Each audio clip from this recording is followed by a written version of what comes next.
We spend a third of our lives asleep. I don't need sleep. I need to work on my goals, cries Jimmy. But Jimmy doesn't do that. He doesn't focus on his work. He checks TikTok every 60 seconds and then ends up watching self-improvement videos on YouTube. Like this one. So in this video, I want to talk about sleep. And you won't have to watch another video about sleep ever again. Because this video will cover everything you need to know, from the basics to the advanced, and all the tips and tricks, everything you need to know, all in this video. Now let's get started. Why should you get more sleep? And the stigma behind sleep is that when we don't sleep enough, we are considered lazy. But you know what? Who cares what other people think, you know? That's the only reason why we don't sleep? Because other people will think we're lazy? The science backs it up that when you have a good amount of sleep, you become better. And there are three main reasons why sleep and having enough sleep will benefit you. The first reason is that it improves your mood. Our body is based on our hormones. Our hormones affect whether we feel happy, sad, angry, all etc. So hormones is what drives us. It's what drives our emotions. And what happens when we don't have enough sleep? It disrupts our hormones. There are hormones that make us feel happy, and when we don't have enough sleep, you can say goodbye to them. There are hormones that make us feel rewarded whenever we do something difficult, but without sleep, you can say goodbye to them as well. So reconsider this. If you're willing to feel depressed, gloomy, sad, unfocused, lazy the whole day, then don't get enough sleep. See, we got it the other way around. When you don't get enough sleep, you'll be lazy the entire day. Well, let's move on to the second reason.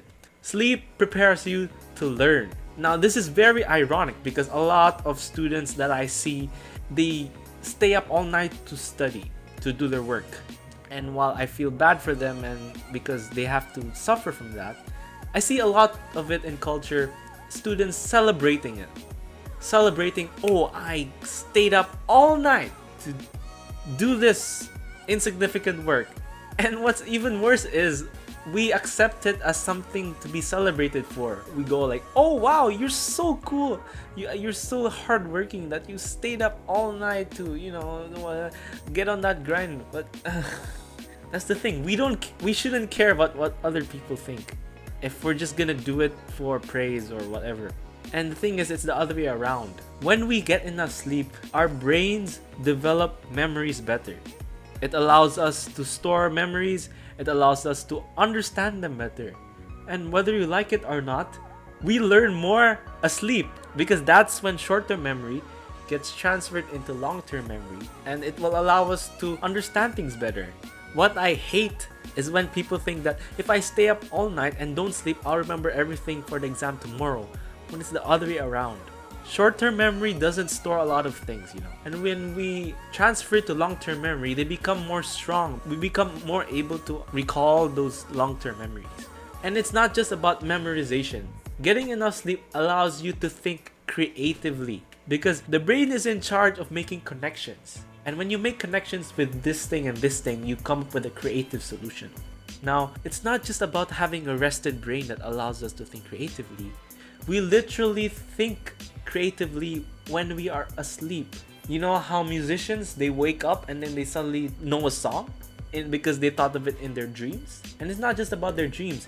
Our brains are still working when we're asleep. In fact, our brains are working more when we are asleep than when we are awake. If you're stuck on a problem and you need to find a creative solution, the best solution would be to sleep on it. The third reason is that it improves your self-discipline. I know, especially in today's modern world, it isn't easy to get enough sleep, and it is a miracle. We shouldn't keep thinking that it's impossible. In fact, it is very doable. And when we prioritize sleep, it's like everything else falls into place. When we don't prioritize sleep, everything else is harder to get into place and harder to achieve. Because sleep has this domino effect, more like a web effect. When you have enough sleep, you exercise better. When you have enough sleep, your digestion is better. When you have enough sleep, you can study better. But when you achieve all those things, it affects one another. When you exercise better, you become more tired and you become more willing to get enough sleep. So it's like a two-way domino thing, which is very, very phenomenal. Which is why I'm so confused why people would underestimate the power of sleep, because sleep is more powerful than we think. Now that I've sold you on why you should get more sleep and high quality of sleep, you're probably thinking, how can I do it? Well, I got you covered. I have many tips, well, 7 in fact, that will get you to getting enough sleep that's in high quality and prepare you to have high performance the next day. So the first and the most important tip, if you would disregard every other tip and just click off this video right now, this tip is to wake up at the same time every day and sleep at the same time every day. Now the reason for this is because of the circadian rhythm, which is an internal body clock that basically tells us what time it is without using an external clock. So our body, based on what it thinks the time it is, will tell us, okay, it's time for you to be sleepy, now go to bed. Or it's time for you to be awake, so stay up. And how does this do it? Well, it's based on the sun. If you're experiencing bright and hot heat during the day, you will feel sleepy at night. Why? Because the circadian rhythm works like this.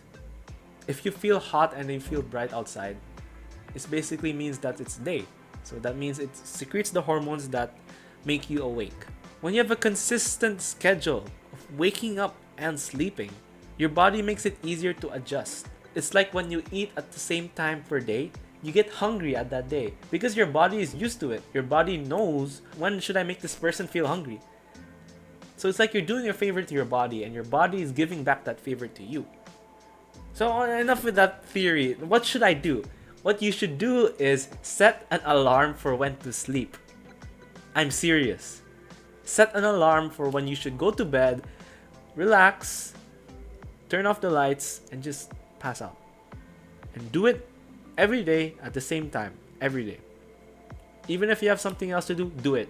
Just forget it, go to sleep, and make it a habit to sleep at the same time every day.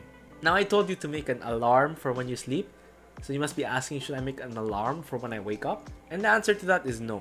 I am against alarms, and the scientific community is against it as well. But you might be thinking, but alarms help me wake up at the same time every day. It makes me, consistent. But let me introduce to you the different stages of sleep. And don't get bored, it's quick. So there are different stages of sleep. There's the REM, which is rapid eye movement, which is usually when our eyes just move around in sleep. And this is usually when dreams happen, because this is when our brains are working. It's connecting different memories and stuff. Then we have the non-REM sleep, or what we call the deep sleep. It's when we are fast asleep and we can't be woken up. This is when our body is recovering.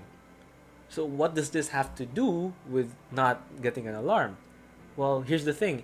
If we're in the middle of REM sleep, and if we interrupt it, like let's say someone wakes us up while in the middle of our REM sleep, we'll wake up feeling tired, unmotivated, confused, sleepy.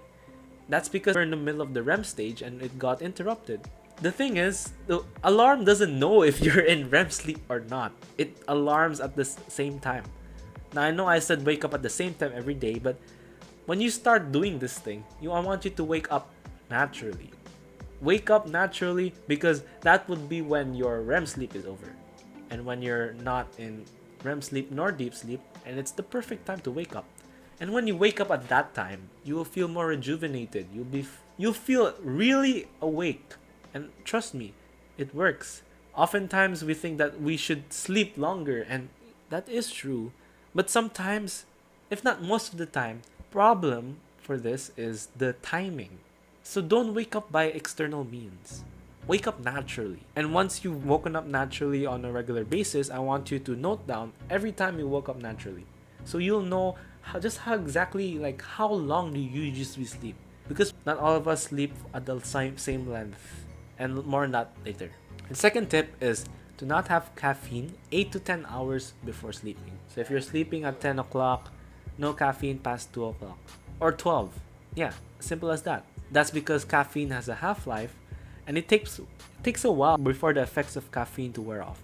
So you'll need a lot of leeway for your last drink of coffee. The third tip, no alcohol 1 hour per cup. Let's say you drink 1 cup of alcohol, you need to wait 1 hour before sleeping. And the misconception is that alcohol makes you sleep better. But the thing is, it just makes you sleepy. It doesn't improve your sleep quality. In fact, it worsens it. That explains why hangovers make you feel drowsy and like confused and sleepy. Not that I have had one, but I won't go into detail, but alcohol reduces your sleep quality. It doesn't let you get into deep sleep, which is what makes you feel super rested. It's what regenerates your body and all the like. So, tip number 4, no blue light 1 to 2 hours before sleeping. And here it is. Drumroll please. The iPhone night mode doesn't work. Countless tests and experiments have happened, and it doesn't do anything. It doesn't filter blue light. And if you don't know what blue light is, it's the type of light that keeps you awake. It stops the secretion of melatonin, which is the hormone that makes you feel sleepy. And when you have less of that, it's hard for you to feel sleepy. Which is why it's hard to fall asleep when we're watching something or on our phones or on our iPads. And yes, iPhone night mode doesn't work. And the scientific explanation is, because I know you're gonna ask for it, is that it doesn't change the wavelength. White light contains blue light because white light contains all the lights. I hope I don't fail physics. But yes, the so-called filter on the iPhone night mode doesn't change the wavelength in blue light. But you have to change the wavelength, because if it's still there, it will still affect you and it will still inhibit your melatonin secretion. So what can you do?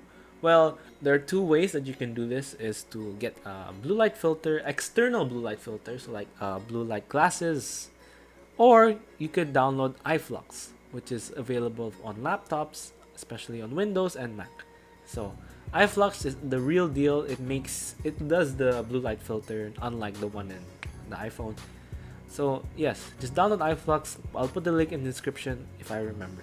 The 5th tip is to get sunlight first thing in the morning. Going back on the circadian rhythm, sunlight tells your body that it's time for daytime. So when you time getting sunlight first thing in the morning, it gives you a lot of time for your body to think, oh, it's daytime right now. So when it's already nighttime, your body will secrete more melatonin, make you feel sleepier, and it'll be so much easier for you to sleep. And also, getting sunlight first thing in the morning is the best feeling. Like, I don't know why more people don't do it. But yes, get sunlight first thing in the morning. It will make you feel so good throughout the entire day. The 6th tip is exercise no later than 4 hours before bed. Now, exercise will make you feel tired and make you sleepy. Easy peasy. But if it's within 4 hours before bed, it will make it harder for you to sleep because you're still riled up. You want to work out, but then yeah, 4 hours before bed, do it earlier. The 7th tip is do a relaxing night routine. I really suggest reading a book, a paper book, not the ones on your iPhone, because the blue light filter doesn't work. Cut off all, screens. Set the room to around 18 to 20 degrees because having a cold room will make you sleep faster and make you sleep better. And on to the last tip is, what do you do if you still can't sleep? Well, here is a military technique that get them to sleep in 2 minutes. So, if you can't sleep, I want you to take deep breaths, as deep as you can, and hold them and breathe them out again. Just keep doing them. Don't count the breaths. Just keep doing them. And I want you to pay attention to a specific part of your body. So let's say the tips of your toes. And when you pay attention to them, make them relax. Your goal here is to relax the whole parts of your body and make you feel like you're sinking in the bed. And if that still doesn't work, repeat relax in your head for 10 seconds without interrupting.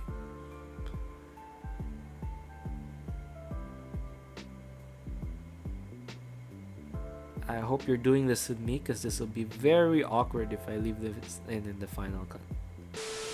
Anyway, that's all I have for you guys. To recap, sleep will make you improve your mood, it will prepare you to learn, it will improve your self-discipline. If you want to do anything at all, wake up at the same time every day, sleep at the same time every day. Set an alarm for when you want to sleep and wake up naturally.